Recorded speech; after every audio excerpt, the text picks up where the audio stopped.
Process food की बात करूं मैं, प्रोसेस फूड हम खाते हैं, आपने सुना होगा प्रोसेस फूड, बहुत कॉमनली हम कहते हैं भाई प्रोसेस फूड नहीं खाना चाहिए। आपको समझते होंगे प्रोसेस फूड शायद बर्गर होता है, आपकी समझ में आएगा, शायद चाइनीज़ फूड होता है, वो उसको हम सोचते हैं वो प्रोसेस फूड है, और शायद हम ना ना ये सब प्रोसेस फूड नहीं है। जो पैदा हुआ बच्चे को हम खिला रहे हैं वो प्रोसेस फूड है। सबसे ज़्यादा हम अपने नियोनेट को प्रोसेस फूड खिलाते हैं जब उसकी वीनिंग शुरू करते हैं। पैदा हुए बच्चे को तो हम दूध पिलाते हैं डब्बे का, वो प्रोसेस फूड है। सबसे ज़्यादा प्रोसेस फूड तो हम 2 साल में खा लेते हैं ज़िंदगी के, अपनी ज़िंदगी के 2 साल जो पहले हमारे होते हैं सबसे ज़्यादा प्रोसेस फूड हम उस वक्त खाते हैं,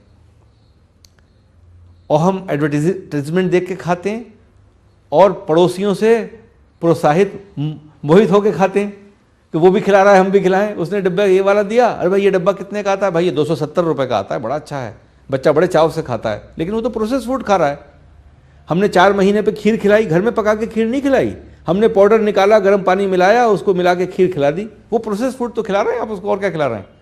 क्योंकि कमर्शियल स्केल पे बनाया गया है, आपको उसके इंग्रेडिएंट्स का पता ही कब है कि कहाँ कहाँ से लिए गए, उसमें क्या क्या चीज़ें हैं आपको क्या पता है।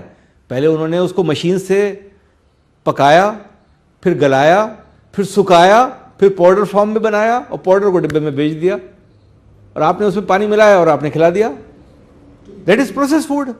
अच्छा, वो प्रोसेस फूड जो है वो इस किस्म का है कि वो इम्यूनोलॉजी को प्रोसेस इम्यूनोलॉजी की तरह 2 साल की बच्चे को डेवलप करता है।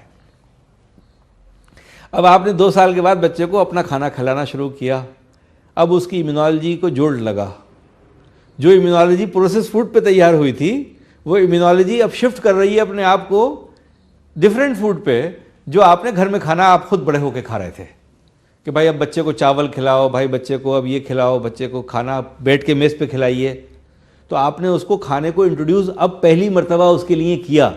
लेकिन 2 साल तक आपने जो बच्चे को खाना खिलाया उसकी पूरी इम्यून सिस्टम उस खाने पे निर्भर था।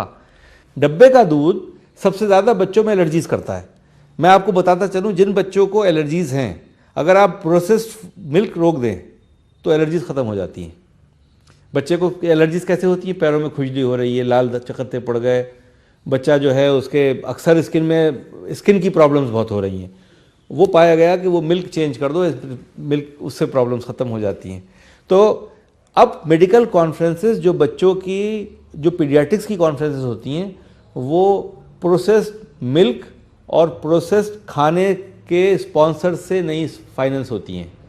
अब दुनिया का एक नॉर्म हो गया कि हम उनको प्रमोट नहीं करेंगे, चाहे वो कितनी भी बड़ी कंपनी हो, अगर वो मिल्क फूड फार्मूला बना रही है या वो खाने का फार्मूला बना रही है, हम उससे स्पॉन्सरशिप नहीं ले सकते। मतलब वो बैन हो गया है अब दुनिया भर में, लेकिन हम आज भी खिला रहे हैं, हम दे रहे हैं बच्चों को। तो प्रोसेस फूड जो है वो क्यों ना हम मेहनत करें और खाना पका के खिलाएं बच्चे को, खिचड़ी खिलाएं, चावल खिलाएं, वीनिंग करें उसकी, हम खीर खिलाएं, उससे वीनिंग करना चाहिए हमें। तो हमारे इम्यूनोलॉजी जो है, ये पाया गया कि इस ग्रुप में जो प्रोसेस फूड लेता है उसका फ्यूचर बहुत अच्छा नहीं होता है। वो 50 साल की उम्र में भी अगर बहुत सी प्रॉब्लम्स आएंगी तो वो उसका एक पर्टिकुलर पीरियड जो पहला 2 साल का गुजरा था वो मायने रखता है उसकी ज़िंदगी के लिए।